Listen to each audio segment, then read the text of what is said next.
Salut bande de cinéphiles, donc aujourd'hui exceptionnellement on va pas parler de films, mais plutôt de magazines, et c'est juste après le générique.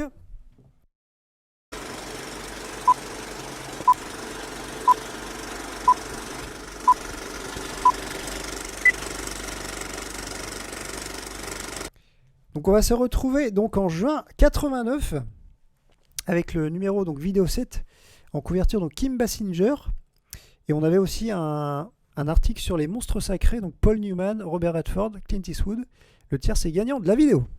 Alors donc si on avance, donc là on pourrait dire entre guillemets pour parapher un peu les un faire des films des inconnus, pas bien, puisque c'était donc une pub pour de la cigarette. Ensuite donc là on avance sur un éditeur, donc c'était American Producer Associate, et donc là c'était pour le film donc Baxter. Donc c'était l'événement du dernier festival d'Avoriaz 89, comme indiqué sur la pub. Donc ensuite, on avait donc une pub. Donc là, c'était pour un visiblement en vidéo vente, ça devait être de la vente par correspondance, je pense. Ah non, attendez, non, peut-être pas, parce que je vois, il y a le magasin est ouvert de 10h à 19h30. Alors, est-ce que déjà on avait une adresse, c'était peut-être sur Paris. C'est pas vraiment indiqué. Ah si, peut-être, voilà. 101 rue d'En-Raymond, voilà, donc c'était là. C'était une boutique disons, qui faisait... qui vendait donc des VHS. Donc là, on continue. Alors ça c'est marrant. Visiblement, c'était donc en relation déjà, parce que c'est vrai que Canal+, d'ailleurs, reconnaît l'ancien logo, c'est assez marrant. Donc là, c'était sur les jupons de la Révolution. Donc ils avaient fait une série par rapport aux différents personnages mythiques de cette révolution. D'ailleurs, c'est marrant, c'était Scherzo qui avait édité ça, de ce qu'on voit ici. Scherzo Vidéo, ouais, c'était ça. Donc encore une pub pour je pense, pas un éditeur, mais un distributeur. Donc c'était Vidéo Parade, voilà. C'est vrai qu'il y en avait quand même un foison. Alors c'est vrai que là, on était quand même encore... donc en 89, donc c'est vrai que ça commençait, on n'arrivait pas à la fin, parce que de mémoire, le DVD est arrivé en 92, je crois. Non, peut-être un peu plus. Enfin, dans les années 90, donc c'est vrai qu'on était encore, peut-être encore dans le haut de la vague. Bien sûr, encore une pub avec JVC qui avait donc inventé le Super VHS. Donc ça excellait visant la VHS. Donc là encore, c'est sympa aussi au niveau des pubs. Vous pouvez comme ça repérer quand vous achetez des lots, peut-être dans des brocantes. Vous pouvez un peu dater les enregistrements qui ont été faits par les personnes justement qui vendent leur VHS. Que là, donc on était avec cette jaquette-là, c'était en 89. Donc là, on arrive sur le sommaire, donc notamment avec les différents sujets traités.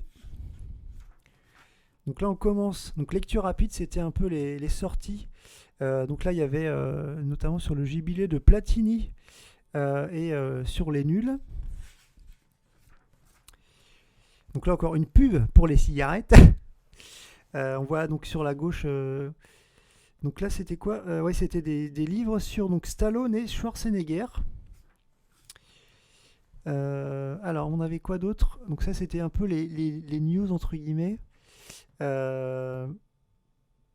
Alors, JVC fait ses débuts au cinéma. La Victor Company of Japan, soit JVC, s'investit pour la première fois dans une production cinématographique américaine. Elle ne débute pas avec n'importe quel réalisateur, mais avec Jim Jarmusch, récompensé au Festival international de Cannes 84 pour le film Stranger Than Paradise. Son film produit avec la compagnie japonaise Mystery fait partie de la sélection officielle du Festival de Cannes de cette année. Ouais, donc c'était assez... ça pas comme info. JVC qui rentrait donc dans le monde du cinéma. Donc là, film choc visiblement avec Crépozoïde, Cemetery Eye, Slave Girl, Sorority Fabe et Occultiste. Bon, pareil, c'est des films que je ne connais pas. Par contre, c'était aussi la référence, on voit... tout en haut à droite, Shangri-La, c'est en fait une émission qu'on voyait sur la 5 à l'époque, la défunte 5 qui a fait faillite, où en fait on peut dire c'était un petit peu un un ciné-club de l'horreur. Voilà. C'est qu'en fait, c'était une émission qui présentait donc les sorties vidéo, mais vraiment spécifiques sur tout ce qui était fantastique et horreur. Et donc là, ça pareil, AT Productions. Cet éditeur, ça me dit vraiment rien. Je ne connais pas. Donc encore une pub justement pour AT Productions avec le film Mon cher petit village. Pareil que je ne connais pas. Alors d'ailleurs, c'est réalisé par qui? Il n'y a pas trop d'informations. Non, ils mettent juste nominé Oscar du meilleur film étranger 87. Oscar du meilleur film étranger Hollywood. Bon, je sais pas du tout. Bon. Je ne connais pas du tout en fait ce film. Voilà. Donc, d'ailleurs, n'hésitez pas à me dire dans les commentaires, peut-être que vous l'avez vu, mais moi ça me dit vraiment rien du tout. Alors par contre, voilà, Fil à film, ça c'était sympa aussi. Il y avait une collection spéciale, donc Charlie Chaplin. Et oui, donc, puisque c'était il y a 100 ans, donc c'était en 1989. 100 ans, donc naissait Charlie Chaplin. Donc là, on retrouve bien sûr certains de ses films aussi donc, qui étaient mis en avant. Donc il y en avait quand même pas mal. Donc là, pareil, on reconnaît le fameux logo Fil à film. D'ailleurs, si vous avez un peu oublié à quoi ressemblait cet éditeur, il y a normalement 2 bandes annonces sur donc justement cet éditeur Fil à film. Donc n'hésitez pas à aller y jeter un petit coup d'œil. Donc voilà, là on a l'article sur donc Kim Basinger. Je ne sais jamais si on dit Kim Basinger ou Kim Basinger. Bon, voilà. Après, selon l'accent que l'on veut. Ah oui, par contre, j'ai épousé une extraterrestre, ça je l'avais vu. J'avais d'ailleurs bien aimé. Ça allait un peu à l'encontre de son rôle un peu femme fatale. Et c'est vrai que je la préfère dans ce film-là. C'était vraiment une bonne comédie avec de mémoire Dan Aykroyd. Je crois, qui avait joué donc également dans Ghostbusters. Donc voilà, donc là bien sûr on nous dit, on nous parle de 9 semaines et demie. Bah voilà, justement on en parle, c'est celui-là. D'ailleurs dans l'article, est-ce qu'ils le disent ou pas? La bombe Basinger nous fait aujourd'hui le coup de l'extraterrestre. L'effet pétard mouillé, connaît pas. Ok, ouais, donc c'est ça, il parle un peu de ce film-là justement. Donc il parle de, ouais, c'est ça, j'ai épousé un extraterrestre en passant par 9 semaines et demie. Kim Basinger paraît incarner l'un des derniers sex symboles contemporains. Voilà, donc là après, je reconnais pas ce film-là. On dirait que c'est c'est marrant, c'est Jean-Michel Vincent, c'est peut-être donc c'est son premier film. Donc bien sûr Jean-Michel Vincent qui a joué dans la série Supercopter. Enfin, ça a l'air d'être lui, je crois. Si on enlève la moustache, pardon, je pense que c'est lui, mais bon. D'ailleurs, vous pourrez me dire dans les commentaires si vous l'avez reconnu ou pas. Mais bon. Donc là, on continue. Donc là, on a principalement des avis. Donc notamment, c'est marrant d'ailleurs, de Starfix. Donc, qui nous disait qu'elle est vraiment dans son temps, c'est le sex symbole des années 80. S'il y a actuellement un symbole sexuel, c'est bien elle. Il y a aussi une actrice qui, dans un autre registre, a bâti sa carrière sur la même sensualité, Ornella Muti. En l'occurrence, le jeu d'acteur arrive après. Sa présence est telle que Kim Basinger occupe l'espace. Elle me plaît en tant qu'actrice dans le registre qu'elle occupe. Si elle devait avoir un rôle plus difficile et qu'elle y réussisse, elle deviendrait peut-être une grande actrice. Bon voilà, c'était l'avis qui était donné dans Starfix sur donc Kim Basinger. D'ailleurs, ils ont fait un petit peu une blague. Enfin, un jeu de mots, Queen Basinger. La reine Basinger. Alors ensuite, on passe à un autre coup de cœur. Donc, c'était Histoire de fantômes chinois. Alors, de mémoire, je pense que je l'ai en VHS, mais je ne l'ai pas encore visionné, parce que c'est vrai que ça prend du temps de regarder des films, mais je dois l'avoir, je pense, cette édition. Alors, je ne sais plus si c'est pas une Delta Vidéo en édition, mais bon, il faudrait que j'y jette un petit coup d'œil. Ils en parlent d'ailleurs peut-être dans l'article, je lis comme ça assez rapidement.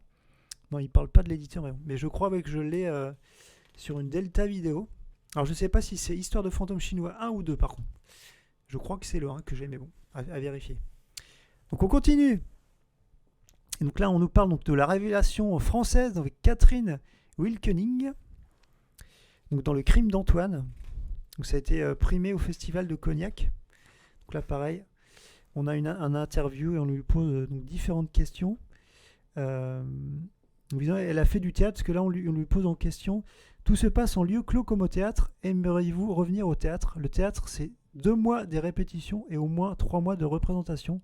Jouer 3 mois la même chose tous les soirs. Il faut que ce soit très fort et s'entendre très bien avec les comédiens. C'est une expérience vraiment différente, mais j'aimerais bien la tenter. Bon, voilà. Donc ça, c'est peut-être un truc qu'elle voulait faire après, durant sa carrière. Alors, Black Edward, on parle de Black Micmac.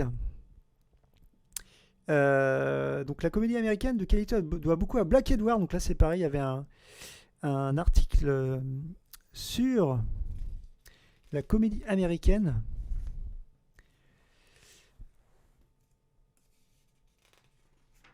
Donc là, pareil, c'est la suite encore. Ah, par contre, c'est marrant, ça je ne le savais pas. Je l'apprends en lisant d'ailleurs l'article. Avant de connaître la gloire en interprétant le rôle de JR dans la série Dallas, Larry Hagman tenait un des rôles principaux de Sub de Black Edward, une comédie acide décrivant la faune en activité à Hollywood. Voilà, ça je ne connaissais pas du tout. Donc évidemment, Emmanuel Seigné, donc Belle du Seigné, qu'on présentait également donc, dans cet article, avec notamment Roman Polanski. Et donc, bien sûr, dans le fameux film, donc tout en haut, on voit ici, sur les toits de Paris frantique avec Harrison Ford. Alors là, par contre, ça c'était les nouveautés, voilà, c'était les cassettes mises en vente. Et par contre, voilà, donc là c'était là où vous aviez le petit sigle, donc V7, c'était en fait présenté dans ce numéro. Donc si vous vouliez en savoir un peu plus, vous voyez par exemple sur Moïse ou sur Marathon, vous pouviez donc voir un article un peu plus détaillé donc du film. D'ailleurs, je pense qu'on va peut-être le voir après. Voilà, Moïse, on le voit là, il est détaillé. Voilà, donc là, ils en parlent et ils expliquent donc. Voilà, bon, après, ils disent je n'irai pas jusqu'à vous raconter in extenso l'histoire de Moïse sauvé de. Voilà, donc bon. Mais c'était après un court article qui vous présentait le film. Ah, ça c'est marrant, je savais pas qu'il avait fait. Je crois que c'est un western, on dirait. Ouais, c'est ça, western soldat bleu, ouais, Peter Strauss. Ouais, c'est vrai que Peter Strauss, moi je l'ai connu en fait via une série. C'était donc Le Riche et le Pauvre. Et j'avais vraiment bien aimé cet acteur dans cette série. Mais là, c'est vrai qu'il a l'air de faire tout jeune. Ah oui, c'est 1970, en effet.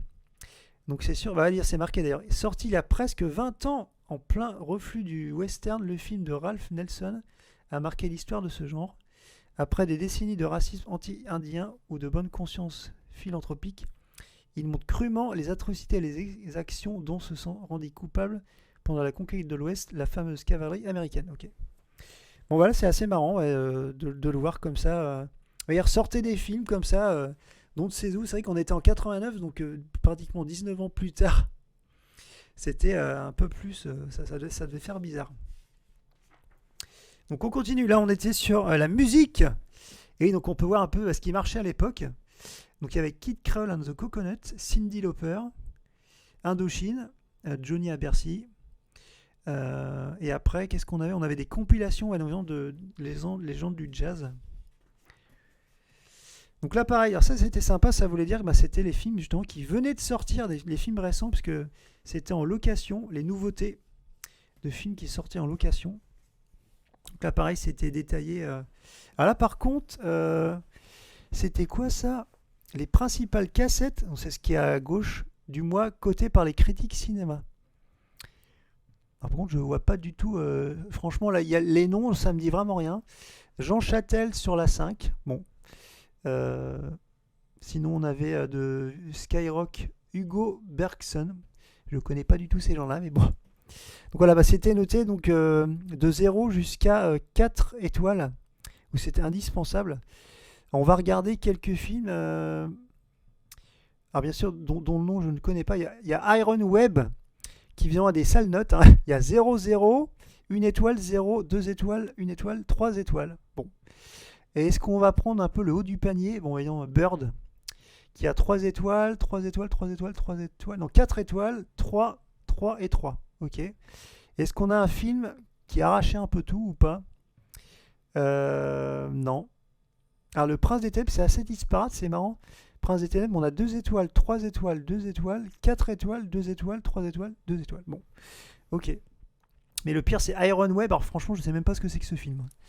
Ça ne me dit rien du tout. Donc là, ça pareil, on continue. Bah, c'était le détail des, des films en location. Mais on dirait que... Non, une bringue d'enfer. On dirait que c'est Kevin Costner. Ah oui, c'est lui. Kevin Costner, franchement, c'est pareil. Ce film-là, je ne le connais pas du tout. Donc Kevin Costner a joué dans ce film-là. Bon. Donc visiblement dans la fin des années 80. Parce que c'est vrai que pour moi, Kevin Costner, c'est Robin des Bois ou sinon Bodyguard. Mais une bringue d'enfer, on me dit, il y a Kevin Costner qui joue dedans, je ne saurais pas vous dire là. Donc bon. Donc là, on avait d'autres films, bien sûr. Un film français, donc Drôle de droit pour une rencontre. Donc on continue avec d'autres films. Donc Prince des Ténèbres ici de John Carpenter. Ensuite on avait quoi? À bout de course de Sidney Lumet. Ok. Donc ici on a un hit parade. Alors là c'est pareil. Comment ils font les hit parades? Alors ça j'ai jamais rien compris, mais je pense que je vous en avais parlé dans l'autre vidéo sur le magazine Vidéo 7. Normalement un hit parade ça se fait sur des ventes je pense. Donc là je sais pas. C'est un peu... Il n'y a pas vraiment de base au niveau du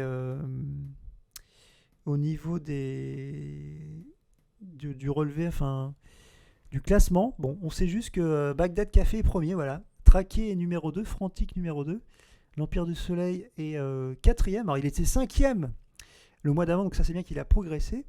Et Running Man est 5ème alors qu'il était 4ème au mois d'avant, voilà. Mais c'est vrai qu'on n'a pas vraiment de...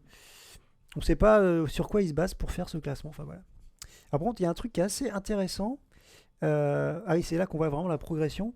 Donc les ventes des magnétoscopes. Donc là, c'était en mars 89. Alors je vous disais au début de la vidéo qu'on était peut-être encore dans la montée, mais c'est vrai que là, ça se confirme parce que en milliers d'unités en 86, ils en avaient vendu 76. En 87, ils en avaient vendu 72,5. Donc ça baissait un peu. Voilà, ça remontait là, on le voit, en 88, 118 unités, et en 89, 128 unités. Donc il y a eu une petite baisse, alors je ne sais pas ce qui s'était passé au niveau de la consommation en France, en 87, mais voilà, en tout cas, c'était vraiment en constante progression. Alors là, par contre, c'est assez sympa, donc là, visiblement, c'était tout ce qui était donc film à la télé. Donc on avait bien sûr en majorité, d'ailleurs c'est marqué Canal+, hein, il y avait carrément que les films de Canal+. Et vous aviez aussi ah oui, ça c'est marrant, comme c'est sympa, comme c'était les émissions les plus enregistrées. Alors donc visiblement on voit que c'est Wargame qui tient le haut du panier, donc qui avait été diffusé sur Antenne 2 à l'époque. Donc ça c'était ça datait c'était une enquête du 19 avril au 9 mai. Donc on avait Wargame qui avait fait un petit carton à 15%, qui était au premier du classement. Après il y avait le Salaire de la peur sur Antenne 2 également. Catherine de Médicis 10%. Merlin l'Enchanteur avec 10%. 9 semaines et demie donc sur la 5 à 9%. Subway sur TF1 9%. Hommage à Chaplin sur Antenne 2 8%. Les Révoltés du Bounty FR 3 à 7%. Pour une poignée de dollars c'était 7%. Et Marathon Man sur la 5 c'était 7%, voilà, donc c'était assez marrant. Et on voit d'ailleurs qu'ils mettent Antenne 2 bat TF1 avec 29% de part de marché contre 25%. Antenne 2 à la chaîne la plus enregistrée du mois, voilà, donc c'était juste le mois. Après, ça a changé peut-être après, je ne sais pas. Donc là, on passe au monstre sacré du cinéma. Donc on reconnaît bien sûr donc Robert Redford, Clint Eastwood et Paul Newman, voilà. Et donc après, on nous développe un peu plus chaque donc, personnage, chaque acteur. Donc Paul Newman, ouais, alors ça, Butch Cassidy le Kid, je l'ai vu, notamment j'adore moi la fin, donc bien sûr je ne vais pas vous raconter le film, je ne dévoile pas les films, ne vous inquiétez pas. Quand vous voyez une vidéo sur ma chaîne, il n'y a jamais comme on dit entre guillemets le terme anglais, mais j'aime pas trop, c'est spoil, moi je préfère dire dévoiler. Donc il n'y a jamais de... Je ne dévoile pas l'histoire des films, mais c'est vrai que moi ce que j'aime bien sur ce film, c'est la scène finale, où justement il y a entre guillemets l'image qui se fixe, et après on a tous les bruitages qui continuent. Ça c'est vrai que c'était un effet que je trouvais pas mal. Donc on continue. Et oui, à l'époque c'était donc la jeune garde qui arrivait donc avec Tom Cruise sur la couleur de l'argent qui jouait entre guillemets avec le grand acteur qu'il était. Donc ça c'était sympa, le passage de témoin. Donc on passe à Robert Redford. Et oui, c'est vrai qu'il avait quand même une sacrée... on voit que au niveau de la carrière déjà à l'époque. Donc 67 avec Jane Fonda, à Milagro avec Mélanie Griffiths en 88, à Parcours sans faute, avec ou sans Les plus belles femmes du monde. C'est vrai que c'était un beau gosse quand même, il faut le dire. Donc là pareil, on continue aussi. Donc Out of Africa, Les hommes du président, voilà. Et quelques films. Donc on passe à Clint Eastwood. Donc là on reconnaît, je crois que ouais, c'est Bird ici, ouais, c'est ça. Bird. Donc 2 films de Clint Eastwood réalisés aux antipodes des rôles fascinants de l'inspecteur Harry derrière le masque, l'émotion. Oui. C'est vrai qu'on oublie ça des fois un petit peu, mais Clint Eastwood n'a pas été qu'acteur, il a aussi réalisé. Donc là on le voit encore avec quelques scènes cultes. Alors là c'est marrant. C'est spécial années 80, on est à fond dedans là. Donc on a des appareils photo, on a des Walkman, on a une radio FM Coca-Cola, ça c'était quand même assez marrant. Donc voilà, on était vraiment plongé dedans. Donc il y avait quand même un petit peu, il parlait pas que du matériel divers, il y avait quand même un magnétoscope, alors Sharp. Alors en plus c'est le premier modèle de magnétoscope à télécommande vocale. Alors ça par contre, je vois pas comment ça pouvait marcher. À télécommande vocale, je sais pas, vous vouliez dire par exemple enregistrer antenne 2, je sais pas. Je vois pas comment ça pouvait marcher, mais d'ailleurs peut-être qu'ils en disent un peu plus. Ils disent c'est une voix de femme qui dirige toutes les opérations sous les ordres de son utilisateur. Équipée d'une horloge, la télécommande agit aussi comme un réveil à 4990 francs chez les revendeurs Sharp. Bon, je sais pas comment. D'ailleurs, dites-moi dans les commentaires si vous avez eu en votre main ce fameux magnétoscope à télécommande vocale. Franchement, je vois pas comment ça pourrait marcher, mais bon après, sûrement que c'était à l'époque tendance. Donc là on continue. Donc là c'était les films qui étaient en sortie visiblement. Donc on a Hellbound, Hellraiser 2. Donc là la fameuse suite d'un grand film d'horreur. Pour la gloire, L'amour est une grande aventure, Le crime d'Antoine, Dead Bung. Alors les news, donc là on nous parlait un petit peu de ce qui allait arriver, notamment avec certains acteurs. Donc Sylvester Stallone qui vient de tourner Escape sous la direction de John Flynn enchaîne avec Setup d'Andrei Konchalovsky. Le scénario de Randy Feldman raconte l'histoire de 2 flics de Los Angeles, Stallone et Kurt Russell, qui piégés par un groupe de criminels sont emprisonnés pour un crime dont ils ignorent tous tout. Incarcérés au milieu des malfrats dont une partie est en prison en raison de l'efficacité passée des 2 flics. Ils s'évadent pour retrouver ceux qui les ont fait arrêter. Alors là, j'ai un gros trou tout d'un coup. Je vois vraiment le film. Tango et Cash. Voilà.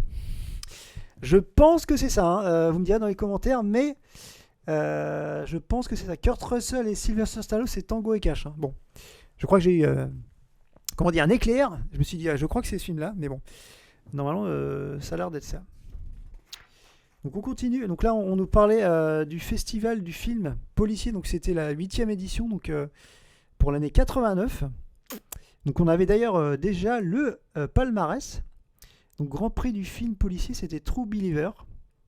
Donc c'était un film américain donc réalisé par Joseph Ruben. Donc pour le prix d'interprétation masculine, ils l'avaient attribué à Denzel Washington pour For Queen and Country. Donc film réalisé par Martin Stellman. Et prix de la critique, donc c'était Le crime d'Antoine de Marc Rivière. Voilà. Alors ça par contre, ça c'est sympa. Alors c'était quoi? Bon, bien sûr encore en rapport avec la vidéo. Donc là par contre, oui, c'était plus spécialisé sur les films ISK, d'après ce que je comprends. Oui, c'est ça. Pour le plus grand club art d'Europe. Ok. Donc c'était un club en fait. Qu'est-ce que c'est que ce truc? Oui, c'est ça. Ça devait être un club. Alors je sais pas si c'était. Bon, ça sent un peu le truc échangiste, on va dire, parce que quand vous voyez, c'est mettre projection vidéo en cabine privée, pipe show, et d'accord, ok. Donc voilà, donc c'était. Si ça vous tentait, donc c'était, bah oui d'ailleurs, rue Saint-Denis. Donc oui, ça a l'air de coller, c'est un peu le quartier rouge entre guillemets à Paris, donc ça avait l'air d'être dans ce coin-là. Donc vous aviez aussi, carrément aussi des massages. Donc, voilà, bon. Je vais pas m'étaler dessus, mais ça avait l'air d'être un peu la pub pour ce club. Donc vidéographie, donc là c'était sympa en fait, ils prenaient le nom d'un acteur et en fait ils indiquaient tous les films qui avaient été faits, alors je pense, enfin qui avaient été faits, qui ont été sortis en vidéo, voilà, c'est ça. Donc voilà. Ah là, vous aviez carrément une pub. Vous pouviez en fait être un affilié, enfin prendre, je pense, une licence pour ouvrir votre vidéoclub.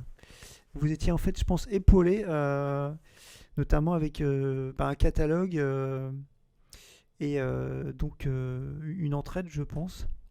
Voilà, adressez-vous à un professionnel pour ouvrir un vidéoclub. Donc là, par contre, on va passer vite fait. Vous avez compris pourquoi? Parce que j'en avais parlé donc, dans l'ancienne vidéo. C'est le cahier X. Donc si je le passe sur YouTube, à mon avis, je vais pas... La vidéo va pas passer. Donc c'est terminé. Hop, voilà. Parce que j'ai regardé un petit peu jusqu'à la fin, il n'y avait que ça. Donc voilà, on termine en fait par une chose d'une autre époque. Donc c'était une pub.